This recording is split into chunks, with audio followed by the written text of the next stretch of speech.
All right, guys, we're in chapter 9 of Revelation. If you don't have your binder, just turn to the Revelation 9.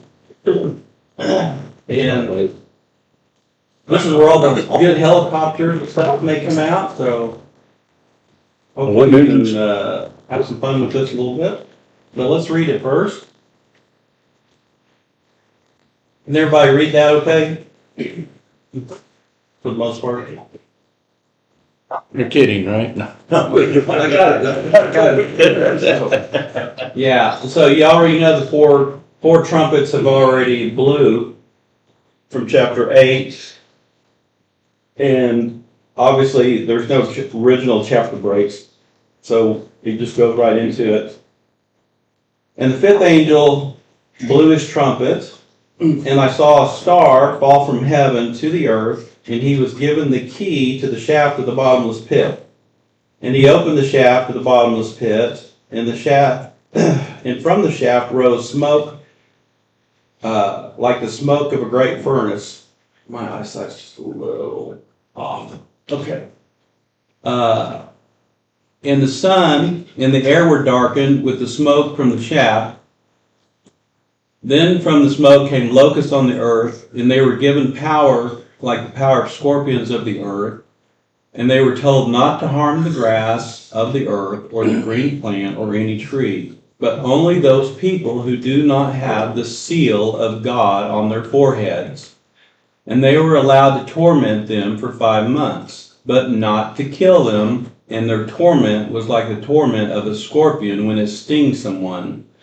And in those days people will seek death and will not find it, and they will long to die, but death will not flee from them. So remember in Revelation 1:8 who has the keys of death and Hades, and we'll talk about that here in a minute. Verse 7 there, in appearance the locusts were like horses prepared for battle.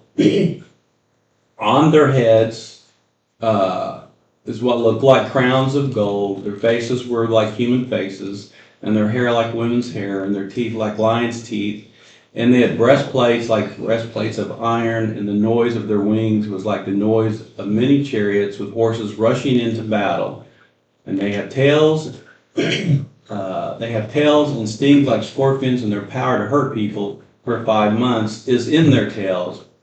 And they have as a king over them the angel of the bottomless pit, and his name in Hebrew is Abaddon, and in Greek it's called Apollyon. So what verse 12 there says, this first woe is past, behold, two woes are still to come. So we're going to stop with that fifth one and talk about fifth seal. So obviously this trumpet judgment is the first woe that talked about earlier in chapter 8. And this is a judgment that lasts for 5 months, and though people can't die, they can't die. So the fifth angel blew his trumpet, as we said, and I saw a star fall from heaven to earth, and he was given the keys to the shaft of the bottomless pit. So the question is, who gave him the keys if Jesus from Revelation 1:8 has the keys to the bottomless pit? He has the keys to Hades, which is the bottomless pit, and he has the keys to death. Hence, he's not allowing these people to die. So you see, you guys follow that train of thought? Okay. Yes. Deuteronomy 32. What about it? Well, Moses quotes God in there's the evil that happens, I'm going to limit, I'm going to paraphrase, Yeah. so that my enemies don't think they did this. Everybody knows I did it. Right. This is my judgment. But it's going to be limited. You're not going to die. You're not going to, for 5 months, here are the boundaries. Does everybody understand what Kent's saying a little bit? Okay. So, and then another angel commanded by the sound of the fifth trumpet to unlock that bottomless pit. So, My premise here is we have no reason to think this particular angel that has these keys, that we're given these keys, is evil. We typically read it that way because the verse, says, I saw a star fallen from heaven to earth. So we typically, because of the word fallen, we typically use it that way. Our minds automatically go to that sense, if you will.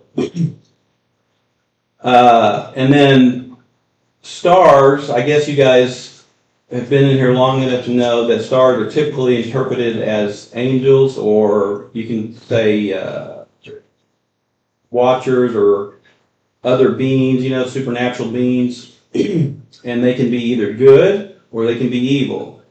So we saw an example of this in chapter 1, that Eric taught that the 7 stars were 7 angels for the 7 churches. And then Job 38 there at the bottom of the slide says, this is when they get to watch the creation of the universe. It says, while the morning stars sang together, all the sons of God shouted for joy. So there again, you have this terminology. Any questions, comments on that? Oh, I thought him, the key to the bottomless pit was Satan. If you go back, let's go back, look at Revelation 1:8, guys. Turn over there. 1:18. Revelation 1:18. And just to understand, as Michael said, that's a common concept. Yeah. It is. Yeah. Yeah. Mhm. Yeah. So if you turn over there, if you're there, in Revelation 1:18, it says, in the living one, and this is Jesus talking, I was dead, and behold, I am alive forever. I have the keys of death and of Hades.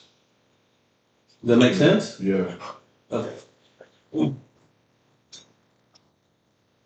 So he can decide who he gives it to, because if you think that an evil angel has the keys, why would an evil angel obey Jesus or God? Now, we can say, well, he's God, and that would be a great argument. But if that's the case, then why did the angels disobey and fall anyway? You see the logic?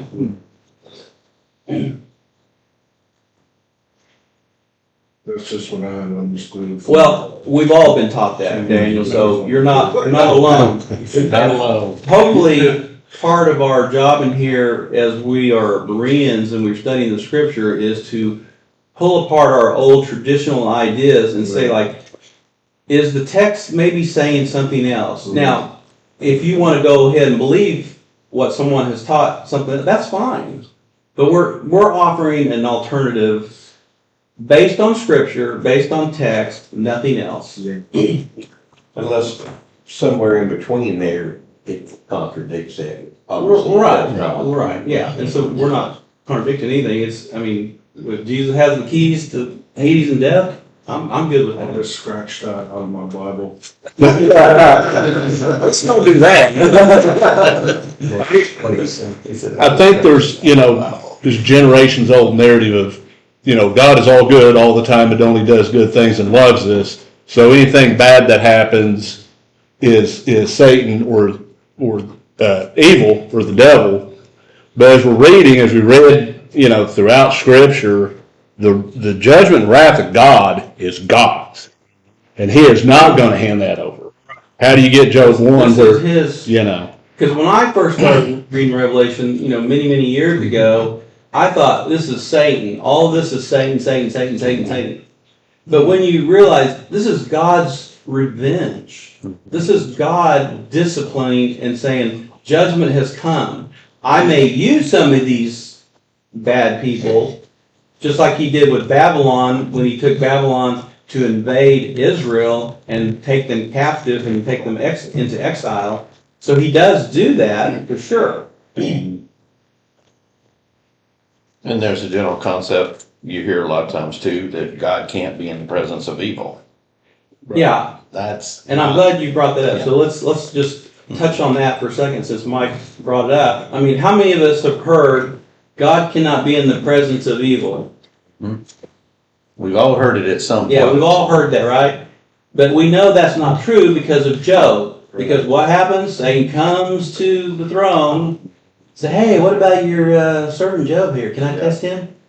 Or God's the one that says, hey, let's go after him. Let's go test him. So obviously, and there's a Zechariah verse that does the exact same thing about that prophet there. I'm trying to find that right now, music. Yeah. So, But since this is Easter week, here's something else about what you're talking about.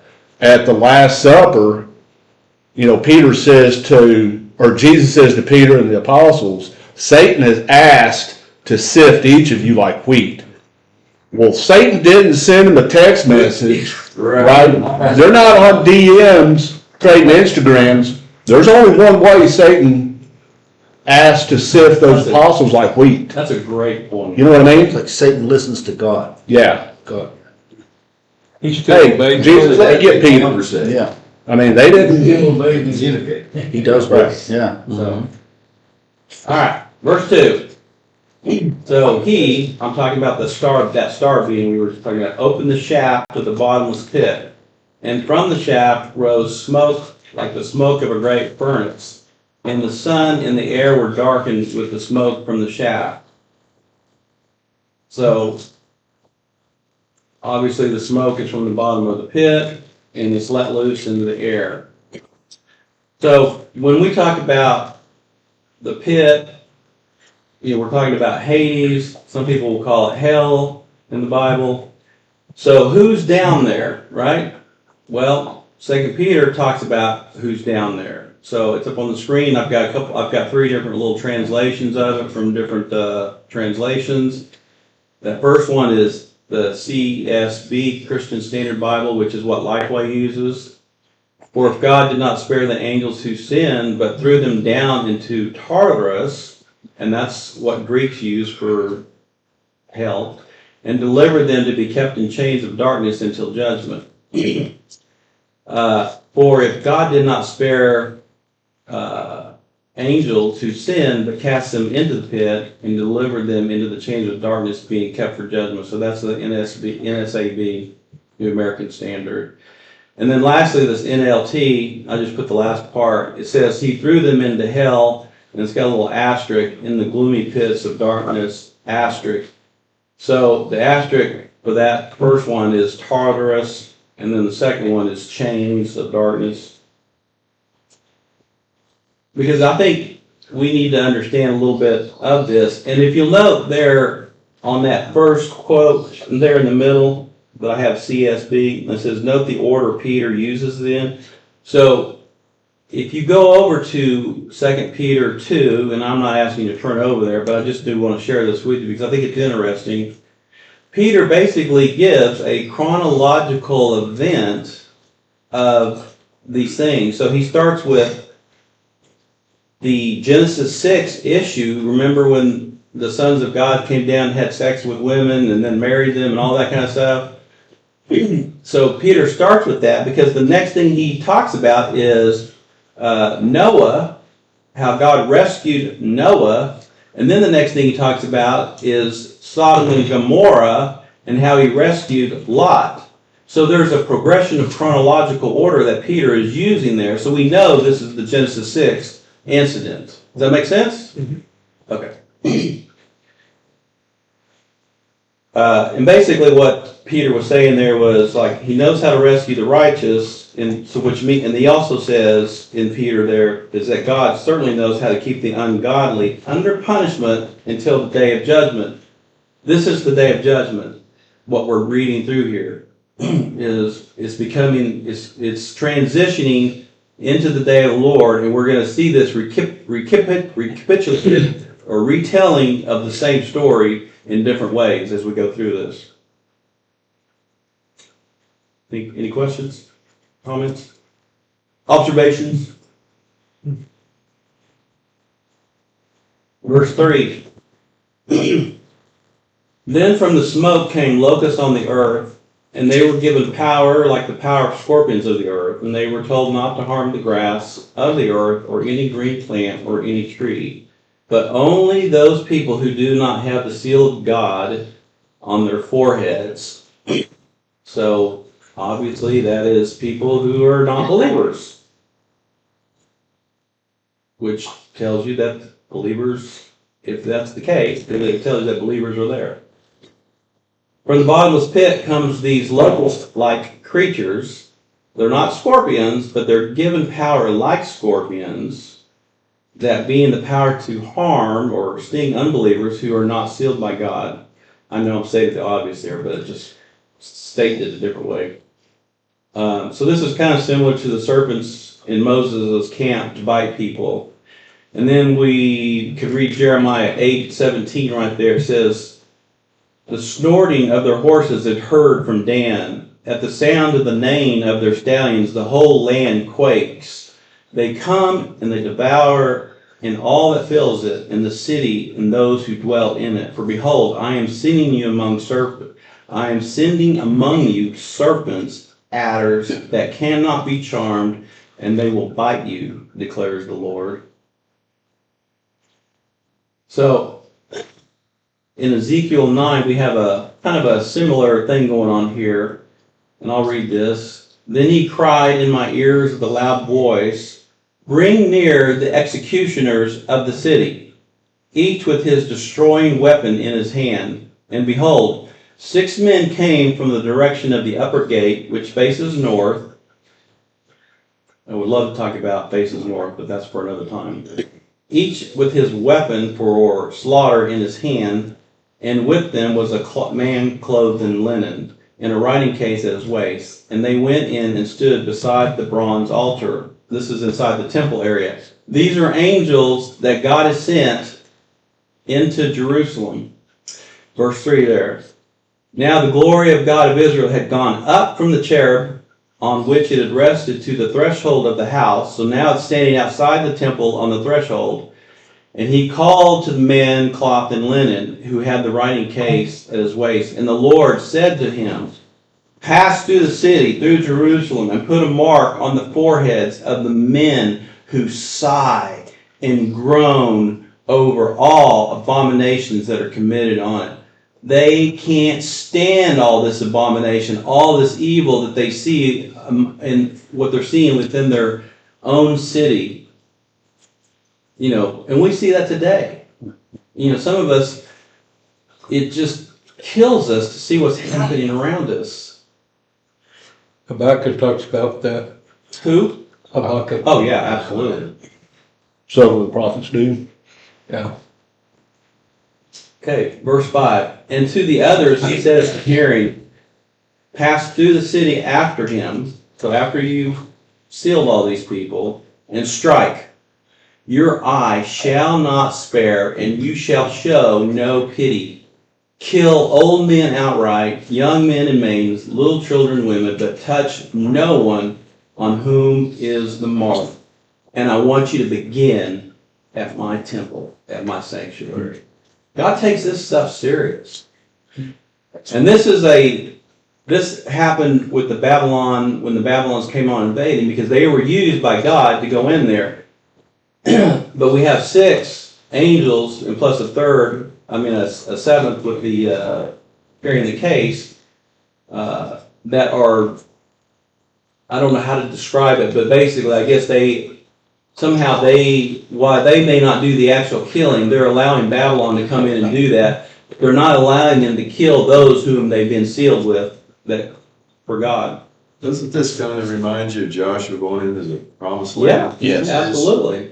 Yeah, he was told, kill them all. Yeah. These stories are repeated And for women a and reason. children. They're Yeah, shadows everybody. of the last things. And so it's these stories are repeated in different ways to get us to think about this stuff. And just like Brent said there, kill them all. Yep. But then they did not do what They God didn't told them to Right, do. that's what Right. And where comes all that suffering? Right. Yes. I think Saul did that too, right? Well, Saul did too, because he was supposed to kill everybody, and yet he let the king Animals and survive. all Yes. that. And then not only that, he was also instructed to kill the animals, and he didn't even do that. Right. So, and then what did God do? Well, they're gonna be the pain in your side for all generations to come. Yeah. Guess what? We're still feeling it, are we not? Yep. And that flies in the face of what one of y'all were talking about. We're taught, God never does anything mean. Right, exactly. All nice. All good. And also, Or you'll hear, that was a different God. Not the same in the New Testament God. That's the Old Testament That's the Old God. Testament God, Yeah. like he changed, yeah. Well, but the New Testament God there too, is our final opportunity, a true and just judge. Does that mean he's gonna be sugar and sweets to everybody? No, absolutely not. Absolutely not. No. Habakkuk really talks about, especially in 1:13. Yeah, we are called to worship. So the choice is, are we gonna worship in fellowship, or are we gonna worship in judgment? And Yeah, judges in dish chapter- out the worst punishment. Yes, exactly. Yeah, That's what and the then- blessings and cursings of the Old Testament were all about. And if you really read and pay attention, the more about the cursings than they were the blessings. Isn't Yet there, we didn't listen. isn't there a verse, I thought I've heard that God did create evil? No. Go back to Genesis. God gave us a choice of knowledge of good and evil. Yeah. God intended man, What am I thinking of? did not intended man to know evil. God did not intend man to know good either. God intended man to know him. We'll be talking But about that when Wednesday we- morning with Amos, because that's where you read it. But when we fell, then he said in what, Genesis 3:20, and now they are like us. They know the difference between good and evil. Man and the fallen angels, the one that created evil. Ignorance is bliss. Yeah, And the farther we get, the more corrupt we become. right. Oh, just look outside. There we go. But, you know, Clarence mentioned Habakkuk, and if you really want to see some more detail about the coming of the Lord, read Habakkuk 3. Great detail about Right. how he's, Habakkuk's only got 3 chapters. yeah, it's only got- it's not very Yeah, you long, can read but that in one chapter sitting. 3. 5-minute read. Chapter Yeah. 3 is probably my favorite chapter Yeah. of a lot of the Bible books. All right, verse 5. And they were not permitted to kill anyone, but to torment for 5 months. And in those days people will seek death and will not find it, and they will long to die, but death will not flee from them, to hurt men for 5 months. So back to the angel. Who is this angel? And at first glance, you know, I've already talked about this. We automatically assign the angel as Satan because of the word fallen. That doesn't necessarily mean that. And so we've kind of talked about this. We're going to skip this, but I do want to show one thing. If you guys can turn over to Matthew 24. Michael, before we get off the Yeah, yeah. angel, does this not remind you a little bit about Passover and the angel of death? That wasn't Satan, that was No, that's God good. sending another angel. Yep. Could be the same angel. That's yeah. That's good, very much so. Yeah. And the angel of Jehoshaphat when he fought the army. Yeah. Mm-hmm. Does everybody realize, like, the Jewish holiday Passover started last night and we're in Passover today? Yes. Anyway, Matthew 24, 29. Can someone read that? I can. Immediately after the tribulation of those days, the sun will be darkened and the moon will not give its light. The stars will fall from the sky and the powers of the heavens will be shaken. Notice what it says, the stars from where? Go The heavens. Okay, now, go back to chapter 9 there in Revelation, and look back in chapter 8.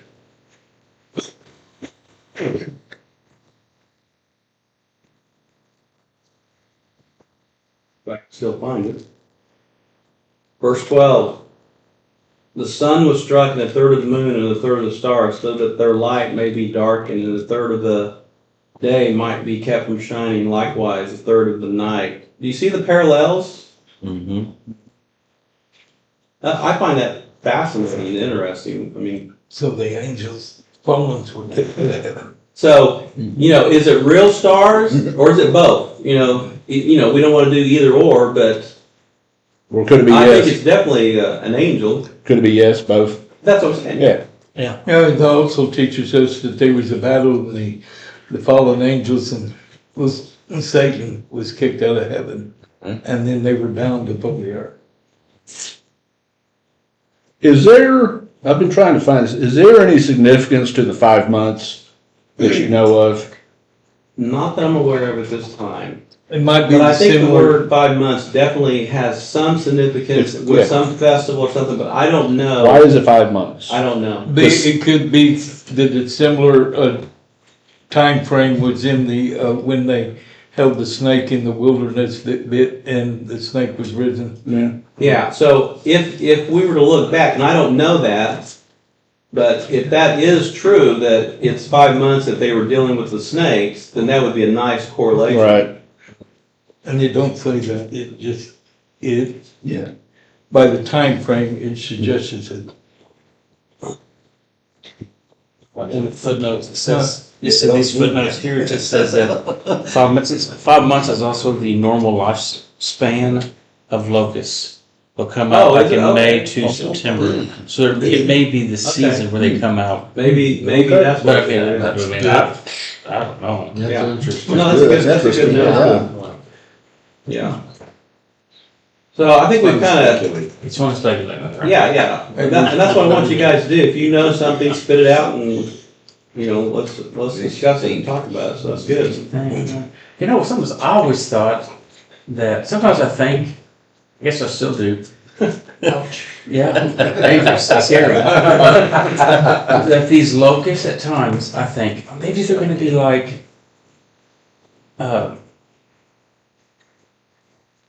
like invisible. We won't see these, I always felt like these locusts were like evil spirits. And since I don't see evil spirits around me right now, or throughout my day, and they're gonna not bother the guys that have the mark on the head, which is the spiritual thing. We won't see that. No one will see it, but it's a spiritual thing. I thought, well, maybe these creatures are gonna be in the spirit realm and harassing people. But then it says, well, don't eat the grass. And it was like, well, why would a demon be eating grass? Or why would an evil spirit be eating grass and be told not to? Right. That's something a real locust would do. So at times I'll think, well, maybe it's a real locust. And at times I think, maybe it's a spiritual creature. Yeah. I mean, I don't have an answer Yeah, for that, and we're gonna talk a little bit about that as we go through the slides. Remember, Rick, what was it, 2003, 2004, we had an invasion of crickets? Mhm. And remember the Belgium's game that was, I believe, on a Thursday night? If you looked, it was a shade of blackness because of the crickets. That could be the same with the locusts, that there's so much invasion. I mean, the other thing I think about with that is, remember, John's having these visions of having these other created beasts and monsters, not monsters, but beasts and animals and whatever. Now he's got to describe it to people in terms they'll understand, right? And I've said it before, the prophets, if we had the prophets today, we would describe that entirely different because our culture is different. So, Yeah, we're gonna Yeah. talk about that. Right. We're gonna talk about that as well, because in the ancient Near East, which is the area that we're talking about, it was very common to assign, animal-like figures, dragons, these sort of things, lions, bears, to these kind of imagery. So, doesn't mean that that's what they are. It's trying to project a word picture, if you will, like poetry, which so many of us love. It's not unlike the way they describe Jesus, the lion and the lamb. Right. I mean, he's really a lion or really a Yeah. lamb, it's just Right. not real characteristic, Right. the image it gives you Yeah. of characteristic. Like Job, about speaking to the earth, and it shall teach thee, fishes of the sea shall declare unto thee. Yeah. You gotta put it together. So Yes. kind of we're leading into this question here I have there in the middle of the slide is, who is in the bottomless pit, the abyss, Tartarus, Hades, whatever you want to call it? Now, we could spend a lot of time just studying that word, but obviously we're not going to do that. And I've already read what Peter gave us a good clue about. These are Genesis 6. What it says there in Genesis 6, the sons of God who basically rebelled and are kept in reserve in these pits of change for darkness, reserved for judgment. And then Jude mentions it as well. Angels who did not keep their own domain but abandoned their proper abode. He has kept in eternal bonds under darkness for judgment of the great day. That wording, great day, is just another reference for day of the Lord. So, here's the actual scripture here in that scripture in italics down there. It was also about these men that Enoch in the seventh generation from Adam prophesied, saying, behold, the Lord came with many thousands of his holy ones to execute judgment upon all, and to convict all the ungodly of all their ungodly deeds which they have done in an ungodly way, and of all the harsh things which ungodly sinners have spoken against him. So, I mean, we've heard this. Jesus had an army, a big old army of thousands and thousands, probably millions of angels, which I do believe we're going to see this here shortly in the scriptures here. So, since Christ has the keys to death, he will not allow men to die during this period. If Christ truly has the keys to death, he has the power to keep men alive no matter what they're suffering. And Jude's epistle gives a direct quote out of 1 Enoch, which we're not reading here. That's not what this is. But I do want to say also that besides what Genesis 6 says and what Peter says and what Jude says about these rebellious angels, sons of God, whatever you want to call them, there's also another group that I believe is with them as well, and these are mostly demons. And so if you remember reading in Genesis 6, it talks about how these women had the offspring of these people, these sons of God, these angels, and they were called the Nephilim, or you can call them the giants. And when they die, because they have no soul, but they have a spirit, and it's an evil spirit, okay? And they can either roam the earth looking for another inhabitation of a person or a thing, or they can be sent to the pit. So you have a combination of things that are down there, so to speak. That was about like the Legion. Yes, exactly right. Everybody remember what the Legion is? Clarence is mentioning in the Gospels. It's interesting, if you haven't read the book of Enoch, it might open your eyes a little bit to the demon side of the deal. Because Enoch is an interesting read. Yes. But it's not chronology in the Bible, but it is there. It connects the dots, in my opinion. There you go. Yeah. So, I mean, all this stuff pulls together, and that's what we're here for, to try to, as a group, we wrestle with these things, and we're trying to understand, not that we're going to have perfect understanding, but better understanding than maybe you did, 6 months or 5 years ago. Well, did. And don't work it up if you don't understand. No. Because guess what? It's okay if you don't. It's okay, yeah. God reveals things, different people in your different levels, and that's okay. That's okay. Oh, by the way, give you a little heads up. I do have the cinnamon rolls, the big giant ones, ordered for our men's retreat on Mother's Day weekend. Okay, sounds great. Yeah. All right. Have a great day. You too. See you, Clarence. Okay, verse 4, chapter 9, back to Revelation 9. Verse 4. They, the locusts, were told not to hurt the grass of the earth, nor any green thing, nor any tree. Because that's what locusts do, obviously. But only the men who do not have the seal of God in their foreheads. So, verses 7 and 10, they give us a description of these locusts. John tells us much in verse 7 that they had the appearance like horses. That's why you saw that. Remember the first slide with those little scorpions running like little horses? And so, in a sense, they're prepared for battle. And John goes on to give us a description. And we read this, we'll read it again. The locusts were like horses prepared for battle, and on their heads were what looked like crowns of gold. Their faces were like human faces. Their hair like women's hair. Their teeth like lions' teeth. They had breastplates like breastplates of iron. Notice the word how it's like. Doesn't mean it was. It's just kind of like. It's like, Yeah. John's trying to describe this Right, to as best he can. And the noise of their wings was like the noise of many ships with horses rushing about. Let's see, we can understand that little phrase very easily. But we want to assign all kinds of stuff to the other one. Here comes the helicopter. So you're saying these can't be real tiny things? I'm not saying anything like that. I don't know what they are. I don't know what they look like, how If big they are. if they can be that I think that's a descriptive. demon. Yeah. So, point of It question. doesn't tell us how big they are or how small they are. But they have tails that sting like scorpions and they're powered to hurt people for 5 months. but not kill you. Yeah. Right. Yeah, well. Verse 11. So you got that to look forward to. another way you could look at this is he's seeing things that haven't been seen before. Right. Right. This is just the way he's describing it. Right. It's Yeah. like this, it's like that. It's And, very similar to Daniel.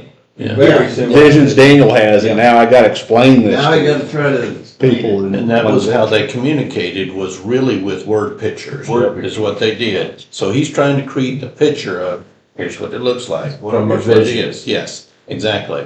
And I there think comes he's on our problem, well, yeah, a lot of people have said, drugs. was he? Who knows? Yeah. But this is also counterintuitive in general too, because how many times have we heard from somebody scholarly in nature, well, we can't understand Revelation yet. We can't know this. Well, yeah, you can if you want to look and read and accept. There's some things we won't know, but Then it's, why did God give it to us, right? Right. If we weren't able to Yeah. understand it, then why God even bother? right. That, I mean, that's the dumbest thing. You know? Yeah. You know, to what you're talking about, there's Jesus in John chapter 6. He's talking to the crowd, the Bread of Life sermon, and somebody's part of this verse. They're challenging him on, we need a sign, we need, give us this, give us that. And they just seen him feed 5,000 people. And finally he looks at him and basically says, you don't believe because you don't want to. Right. You know, Yeah. I mean, this is it. That's it. Yeah. Exactly. So, All right, verse 11 there. They have as a king over them the angel of the bottomless pit. His name in Hebrew is Abaddon. And in Greek, he is called Apollyon. So obviously, John and Jesus don't want us to miss this point. That you got the Hebrew name and you got the Greek name. Yeah. Destruction and destroyer. Yeah. So the locust horde basically is kind of right out of the Exodus 10 plagues. And I think it's also described in Joel 2 as well. So, simplest explanation of these. Go ahead. Before we go too far, yeah. That verse there, yeah, verse 11 makes me think that they are some sort of invisible demonic spirit. Because when it says they have a king over them, my brain goes to this verse. I had to look it up. Proverbs 30:27 says, "Locusts have no king. They go forth of all of them by bands." And Proverbs talk about how animals function and do stuff. If you see a horde of locusts, there's not one. Joel 2 talks about exactly like that. There's not like one locust that's like telling all the other locusts what to do. They're just insects going on instinct as a. Yeah. Worth is Like, one. just think of a flock of geese. I mean, Exactly. They're all moving together, but there's not a king. It's just. Right. So when it That's says their there is a king, I was like, okay, these must be, there's like a spiritual That's hierarchy. right. That's right. So again, it makes me think, well, they're going to be invisible. Again, I'm not sure, but I The grass just, part too, huh? the grass. Except the grass. I don't understand that. It's like, oh. Well, Okay. all that saying, Travis, about the grass is like, they're saying they're locusts, okay? And everyone knows what locust does back in those days, okay? And so they're just saying, John through Jesus is just saying, you know, don't hurt those things. It's just for men. This is going after men. Locusts are going after. That's all it's really saying. It's Right. nothing, you know, cryptic or anything like that. Right. So now we know these guys have a king over them in the bottomless pit. And again, people will say, wait, let's read this. The simplest explanation of these descriptions is in ancient Jewish classic literature. This is what Kent was getting to a while ago. Demonic spirits were very often depicted as animal shaped. We must remember these are first century Jews and pagan Gentile believers, and they're steeped in Greek mythology and Jewish Second Temple literature. The clear point is these are some kind of supernatural entities set free from the bottomless pit to torment non-believers and being used by God for judgment. So, I would also say, don't forget, they were in Egypt. And in Egypt, they're building all these, things too that had the same thing. Right. A human body with a animal head, things of those we've all, natures. and look, I've read so much on that kind of stuff right there you're talking about, and I would love to share all that because it all ties in. And it's so fascinating. Yeah. But, you know, we only have so much time per week and we're kind of driven one way at one time and one way to another. So, you know, it's so helpful to when you read other things like that. But let's talk about this, how these manifestations of what these locusts look like. You know, this is one of the commentaries that I actually found very helpful in this regards. Darren? So have we decided if it's the language on that? The language. Okay. Language is what the language is. What do you mean? What do you have? And we have a lot of different scriptural references, but like going back to Travis's statement, Right. can we see it, can we not see it, all that stuff? I don't know that we have a definitive decision. Not right now. Yeah. Yeah. I would say this is one of those fuzzy parts that are fuzzy for a reason, and there's a bunch of them, and they will become clear eventually. Yeah. Right now, not so much. Right now, we can debate. Revelation 1:3, blessed is he who reads and those who hear the words of the prophecy and heed the things which are written in it, for the time is near. Yeah, if you're raptured, you won't have. Well said, Daryl. Huh? Well said. Thank you, I got it from this book. Well, I mean, how do you read that and you understand that, but the rest of it, you Well, that's what can't I'm saying. understand. If you're raptured before the tribulation, then what's the point? Yeah, it's true. So That's true. if so you're right. Maybe it's You're blessed because you read it and then you hear it. You have to obey it and hear to it. That's why. Only if you're here. Yeah. Well, that's Keeping why he your- wrote it. You're keeping your Because what mouth did he say? oiled. The whole message we've talked about throughout the Revelation period is like endure, persevere, and overcome. Well, if and I'm not going against you guys who believe in pre-tribulation rapture, that's fine. I'm just saying, I want you to think about it in a logical sense, then why have this? All right, let's read about this. We're going to end it after we read this little part here. This is kind of detailing the description of what those that we read about the locusts and how John describes them to give us, like I said, this was a helpful commentary that I thought, right or wrong, I just thought it was throw it in here. So the locusts indicate that they are angels bound in Hades who are given physical forms in order to manifest their destruction and torment. Horses show their warlike character. Their crowns depict them as conquerors. Human faces show intelligence. Their feminine hair perhaps makes them seductive and attractive. The teeth of lions show them to be destructive and hurtful. Breastplates of iron make them indestructible. Wings symbolize swiftness. The stings in their tails give them the power to hurt or make suffer. Fortunately for mankind, their period of torment is limited to 5 months. But then the next judgment is even worse. So I put that up there because we're always trying to understand, well, what do those little things mean? Whether this is right or wrong, I don't know. I just thought it was interesting the way this particular scholar, described it. So I think it's interesting for us to just think about, And the whether we intended, see it or not. yeah, and the intended purpose here is exactly what we're doing here in this class. We're discussing, we're evaluating, we're bringing other scripture to bear so we can try to understand it more. That's what the whole purpose is, to know God's will. That's what we're here to do. So it is 10 till, 9 till. We're gonna end it there. We'll finish it up next week. And I will pray us out of here.